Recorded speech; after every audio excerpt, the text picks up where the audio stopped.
Hai semua, kembali lagi bersama saya Zila. Hari ini saya akan membawakan salah satu kisah pilu yang ada di negara kita tercinta Indonesia, yakni tentang kasus bullying. Bagaimanakah ceritanya? Berikut adalah ceritanya. Kejadian ini terjadi sekitar bulan Maret tahun 2023. Yang dimana kisah memilukan ini terjadi di kota Banyuwangi, Jawa Timur. Seorang bocah kelas 4 SD berani mengakhiri hidupnya karena tidak kuat menahan bulian dari teman-temannya di sekolah karena sudah tidak memiliki ayah. Bocah berusia 11 tahun ini tewas menggantung dirinya sendiri di pintu dapur rumahnya setelah pulang sekolah. Sang ibu menemukan mayat anaknya tergantung lantas memanggil sang kakak korban. Kakak korban datang bersama 2 orang temannya lalu menyelamatkan korban dan mengecek denyut nadi korban. Nah, denyut nadi korban ini masih ada. Kemudian mereka bergegas pergi ke klinik terdekat, namun naas dan sayangnya nyawa korban tidak tertolong. Nah, bullying mungkin untuk beberapa orang dianggap sepele, karena mungkin mereka terlahir dari keluarga yang lengkap, serba ada dan berkecukupan. Tapi tanpa disadari, mereka yang sudah hidup serba ada dan enak, ternyata bisa merendahkan orang lain tanpa sadar. Nah, menurut beberapa artikel yang saya baca, apa saja sih penyebab seseorang suka membuli? Nah, yang pertama itu adalah sifat ingin mengontrol atau mendominasi. Nah, ini salah satu contoh kepemimpinan otoriter. Yang kedua, melakukan bullying sebagai rasa balas dendam. 3, keluarga yang tidak harmonis. Keempat, pernah menjadi korban bullying. Kelima, rasa iri dan dengki terhadap pencapaian orang lain karena merasa kurang percaya pada dirinya sendiri. Kemudian ketujuh, ingin terlihat hebat. Kedelapan, kurang empati. Kesembilan, merasa berhak semena-mena karena berkuasaan sesuatu. Kesembilan, ingin jadi populer dalam hal negatif. Nah, yang paling parah adalah menjaga tradisi. Nah, kalian pernah nggak sih dengar suatu tempat itu menjaga budaya senioritas? Nah, budaya senioritas itu juga termasuk salah satu bentuk bullying kepada orang yang ada di bawah kita atau orang baru. Nah, tentunya banyak sekali akibat atau dampak atau bisa kita sebut resiko dari salah satu kasus yang saya angkat ini. Yang pertama, dampak internal yang dialami si korban. Pastinya pertama-tama korban akan merasa stres, depresi, atau masalah mental yang biasa kita sebut PTSD atau Post Traumatic Stress Disorder.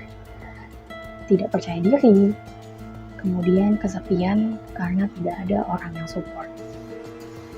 Nah, dampak eksternalnya sendiri, korban akan suka menyendiri atau melakukan isolasi sosial, kemudian menyalahkan orang di sekitar dan keadaan, lalu penurunan kualitas hidup. Nah, di saat yang sudah parah, korban akan berpikir dan bisa mengakhiri hidupnya sendiri. Setelah hal ini terjadi, tentunya ada dampak sosial yang terjadi di masyarakat, yakni menjadi bahan pembicaraan yang kurang enak didengar. Nah, dari sisi hukum sendiri, itu ada hukuman berdasarkan KUHP. Nah, berdasarkan pasal 351 KUHP tentang penganiayaan dengan ancaman maksimal 2 tahun 8 bulan pidana penjara, pasal ini diterapkan apabila pelaku bullying melakukan kekerasan fisik terhadap korban seperti memukul, menendang, menjambak, mencubit, mencakar, dan lain-lain.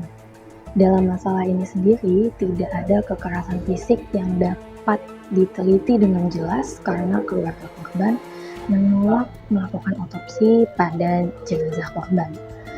Nah, di sisi lain, korban yang mengalami kekerasan verbal hingga mengakibatkan depresi dan akhirnya bunuh diri juga tidak dapat dibuktikan.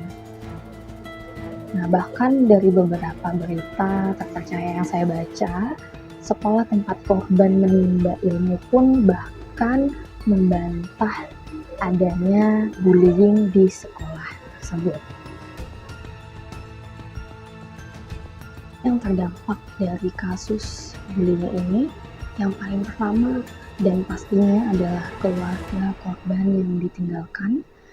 Keluarga korban pastinya akan berduka dan merasa kehilangan orang terkasih. Yang kedua adalah sekolah tempat korban belajar mendapat citra yang buruk. Nah, kalau sebenarnya ditelaah lebih jauh, ada juga dampak bagi seorang pelaku yang suka membuli. Nah, menurut Hoax.id, seorang pelaku akan berperilaku suka berkelahi, berperilaku kasar dan temperamental, hingga yang lebih buruknya dapat terpengaruh lingkungan yang negatif, yang mengarah ke obat-obatan terlarang, hingga seks bebas, dan pada akhirnya menjadi pelaku kriminalitas. Selanjutnya, untuk kaitan dengan kasus ini sendiri, tentunya Badan Pusat Statistik atau BPS negara akan mencatat angka kasus bunuh diri yang semakin meningkat.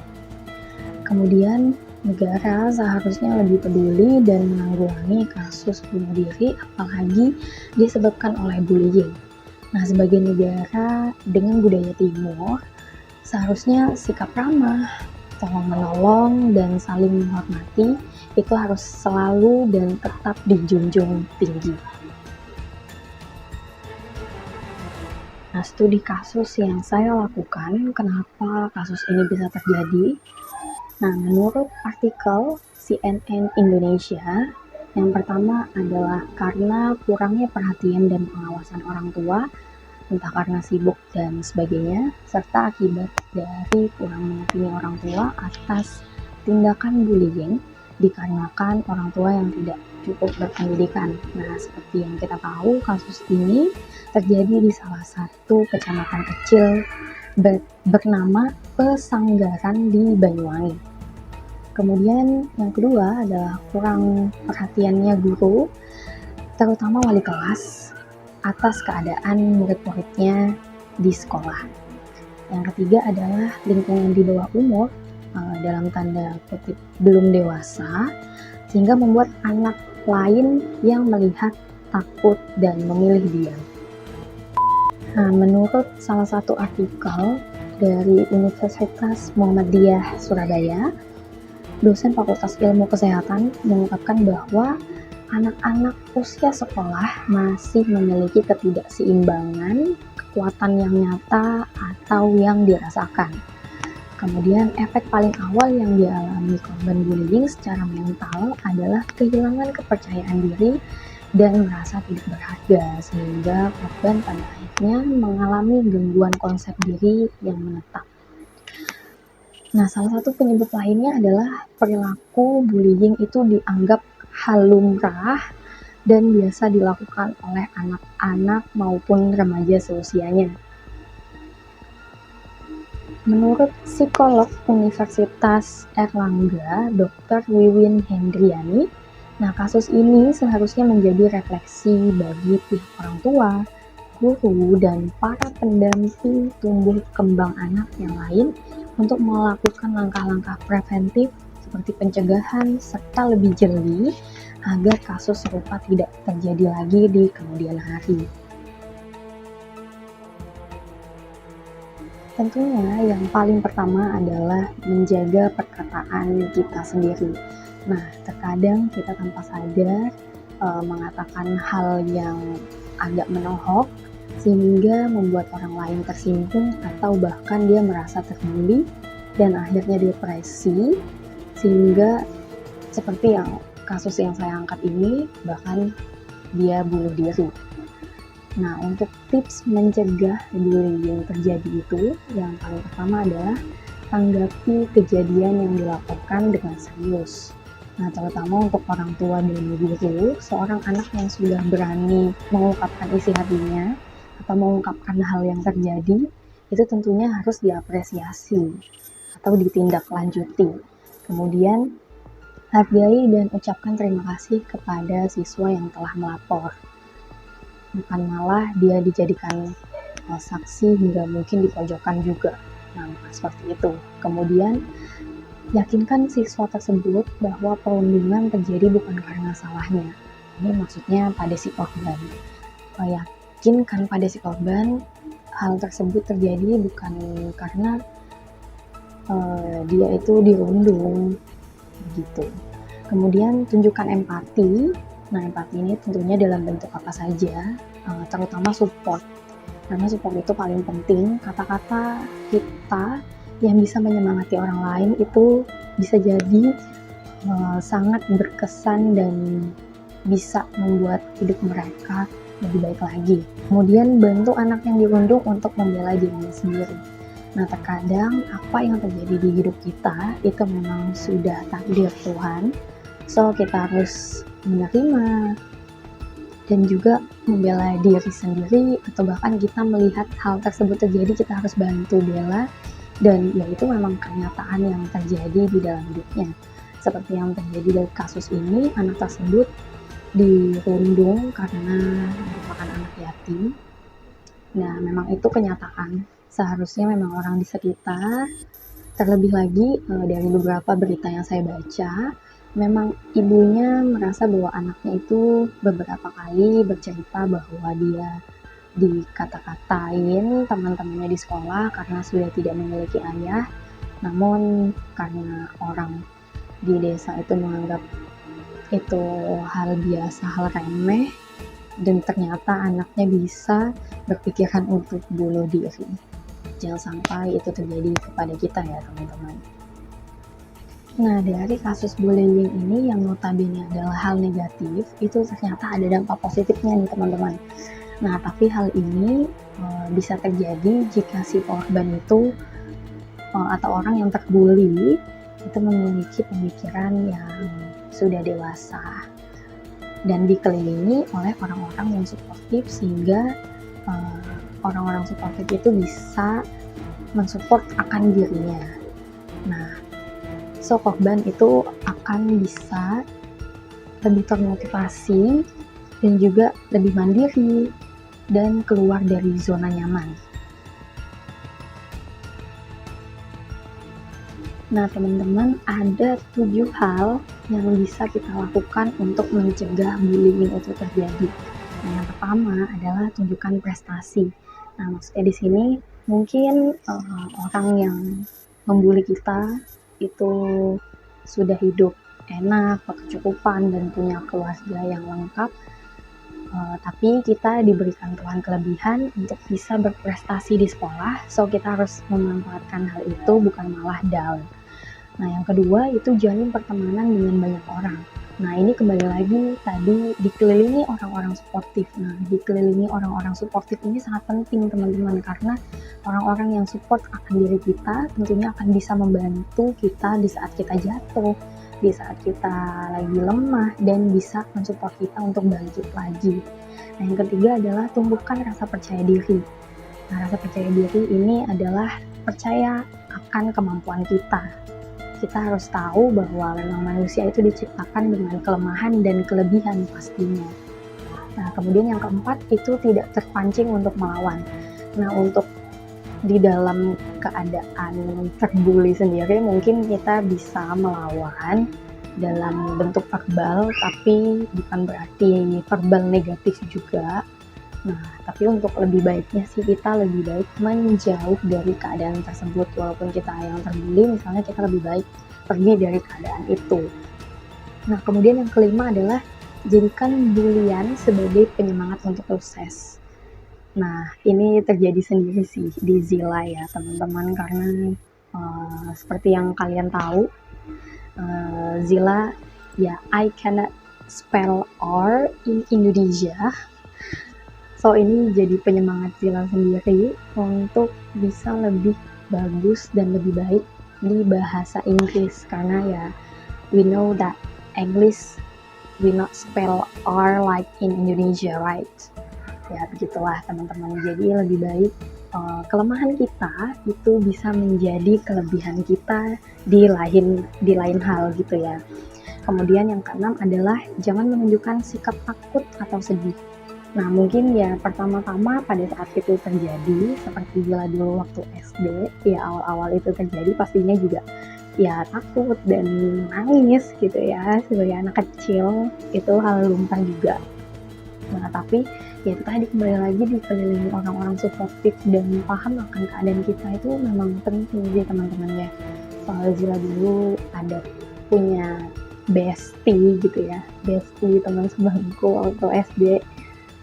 Hai Sinta ya, sangat-sangat berarti di hidupku waktu itu benar-benar menjadi penyemangat. Dia bahkan nganterin Zila pulang, dan ya Zila nangis-nangis gitu pulang ketemu orang tua, dan orang tua ya banyak menyemangati Zila juga dengan kata-kata motivate banget sih ya. Kemudian yang terakhir itu adalah laporkan pada pihak yang berwenang. Nah seperti yang Zila tadi lakukan adalah melaporkan ke orang tua. Terus juga di samping itu orang tua juga menyuruh Zila untuk melaporkan ke guru Zila yang ada di SD, terutama wali kelas ya teman-teman. Dan tidak hanya itu, Zila juga melaporkan ke semua guru sih lebih tepatnya ya, supaya kayak ada perlindungan aja gitu. Ya actually tidak hanya tentang about my spelling yang not clear, tapi ada juga hal lain seperti ya Zila memang badannya kecil ya teman-teman ya, bagi kalian yang udah tahu, udah pernah bertemu langsung. Kemudian juga ya dulu waktu kecil karena kita suka panas-panasan ya, biasa ya, jadi sebagai cewek itu termasuk terlalu coklat lah. I have chocolate skin than the others woman, the others kid, gitulah ya begitu. Nah perlu diingat juga nih teman-teman ya, bullying yang sering terjadi namun tidak kita sadari itu seperti mengkritik orang di depan umum, terus juga menghakimi, mengucilkan, atau bahkan kita mengatakan kata-kata yang agak menohok, terus mengabaikan orang lain, hingga membanding-bandingkan diri kita dengan orang lain atau diri orang dengan orang lain. Itu juga salah satu bentuk bullying ya teman-teman ya. So kita harus hati-hati banget. So guys, bullying ini adalah tindakan yang disengaja ataupun tidak disengaja, tetapi jelas sekali menyebabkan korban itu merasa tidak nyaman, dihina, dirugikan, dijahati, dan juga menderita. Nah, ini bisa menyebabkan lingkungan yang tidak menyenangkan untuk si korban, dan tentunya sama sekali tidak diinginkan oleh si korban tersebut. Nah, kalian sendiri termasuk orang yang suka membuli atau jangan-jangan yang terbuli juga nih guys? Coba komen di bawah ya. Nah, untuk itu awas ya teman-teman semua, jangan sampai kita salah satu pembulinya. Nah, terkadang satu kata yang terucap dari mulut kita tanpa sadar akan melukai seseorang, dan seseorang tersebut tidak terima. Nah, ini bisa menyebabkan dampak negatif sendiri bagi diri kita sendiri dan orang tersebut gitu. Kemudian stop ya guys bullying. Nah, semoga kita bukan salah satu pembuli atau yang terbuli juga. So please be aware about bullying. Nah, dimulai dari diri kita sendiri dan orang-orang di sekitar kita harus selalu kita ingatkan dan kita tolong jika mereka terbuli. Oke, itulah cerita dan penjelasan yang cukup panjang dari Zila tentang salah satu kasus yang ternyata sudah beberapa kali terjadi di Indonesia nih teman-teman. Semoga kedepannya tidak terjadi lagi ya. Nah, mohon maaf apabila ada salah kata dan perbuatan dari Zila. Kemudian juga mohon maaf apabila banyak kekurangan dalam pembuatan video ini dan kalian dengar suara-suara yang tidak enak didengar, tidak seharusnya didengar. Mohon maaf juga ya teman-teman ya. Nah, semoga video ini bermanfaat untuk kita semua. So stay positive guys and be calm. Stop bullying ya. Oke, semangat. Oke, wassalamualaikum warahmatullahi wabarakatuh.